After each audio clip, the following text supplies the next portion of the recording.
Welcome to this DaVinci Resolve Fusion node breakdown. Today's node is the volume mask node. So we're going to jump into Fusion, and I've got a little setup here, pretty simple. Got a shape that's being replicated, so there's just one shape, and I got a little material node with a bump map assigned, and I got a directional light, spotlight, ambient light, our camera running into a merge, and our 3D node. So the volume mask, what the volume mask node is used for is to create volumetric masks from images containing X, Y, and Z position data. So a 3D image that's got X, Y, and Z position data, or we can use position data from our Z to world position we went over yesterday if we're using a 2D stream. But we're going to stick to the 3D stuff here today. So I'm going to bring in a volume mask, and we're going to input it. And again, this is another node that goes post 3D. So on our 3D, we want to make sure we've got world position marked. And again, remember, if we don't have that option for world position, we can use that Z to world position. So we're going to take our volume mask, and we're going to input our 3D rendered 2D image into that input. So now we can use this node to mask off anything we need to mask off in the 3D world. And what we do with this mask is completely dependent on you. There's 100 things you can do with masks, not thousands. It's creating a mask. So this is going to create a mask kind of like our volume. When we went over the volume the other day, we saw that square that even though it wasn't technically 3D, it showed up in our 3D scene as a square. Unfortunately, we're not going to be able to see this mask before it takes effect. So let's go ahead and build it up so we can start going over this and see what's happening. So I'm going to grab a merge node, and I'm going to affect the color on our little objects here. So we're going to make our color say spread from one object to the other. And we can do that with this volume mask. So I'm going to bring a color node in. And before I connect that, let's go ahead and connect our little volume mask here. And up here, we can either use cube or shape, just like we could on our volume fog node. And I'm going to select sphere. And under our translation, we can pick where we want that translated in the X, Y, and Z world. But unfortunately, we're seeing this giant square, but that's not really representative of where it is. We can't really tell. If we start moving this on the X, it's just flashing. Moving on the Y, it's just flashing. We can tell where it is by the position, but we can't see anything. There's no real feedback. So your best way to select, like if I know I want to select this little object right here to start my mask on, I can select the pick node, and I can select that object. So now it's sitting right there in the little Z space. And if I change my translation, you can see now we're starting to see that move on the X and the Y, and in the Z, we can move that forward or backwards.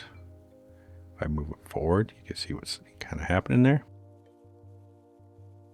So let's repick our little shape here.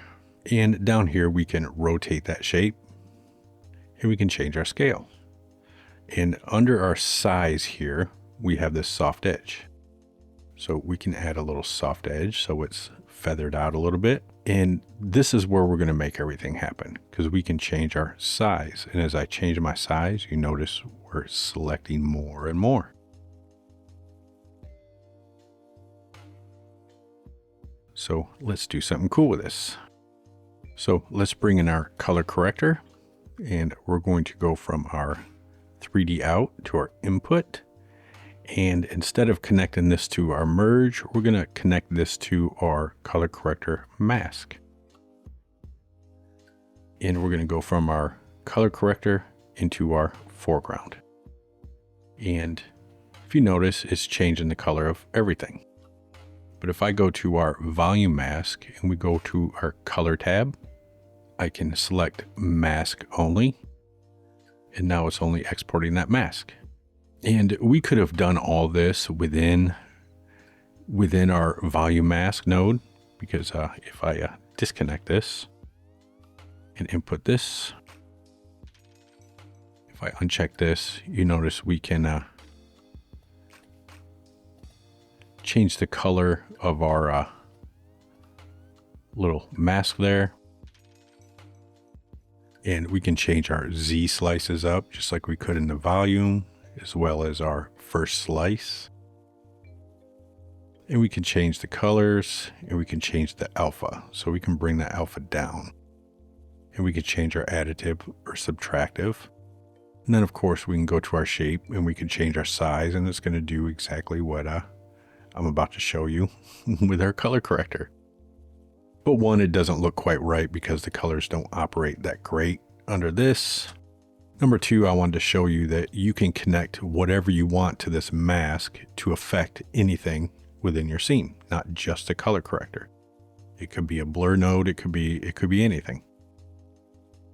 So let's go ahead and refresh our little node here. Let's select our shape, and let's select sphere. I'm going to change that scale up just a teeny tiny bit. And we're going to bring our color corrector back in. So let's connect that. Connect that. And let's go from out to our mask and go to our volume mask and make sure we select mask only. So if you notice, that looks a little better because we're keeping our detail in there. So now we can select a color. And before we do that, let's go and give us a little more soft edge. Let's go to the first frame. We can add a keyframe, go to the last frame. We can change our size, and it's not big enough. So let's go 15, still not big enough. So let's see if we can get it big enough to encompass that back one. 20, let's go 21. There we go. So now if we push play, you can see that slowly changing the colors and spreading kind of like a disease to all the other nodes or all the other shapes.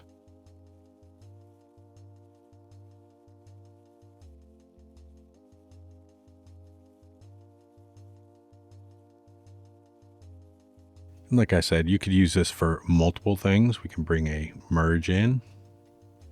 And we can bring a blur in. We can bring this to our foreground. We can bring this into our background of our blur. But then we can take this and go to our actual blur as a mask. Go to our blur. We can blur it up. So now as we go through, we can see it's changing the color and blurring our little images there.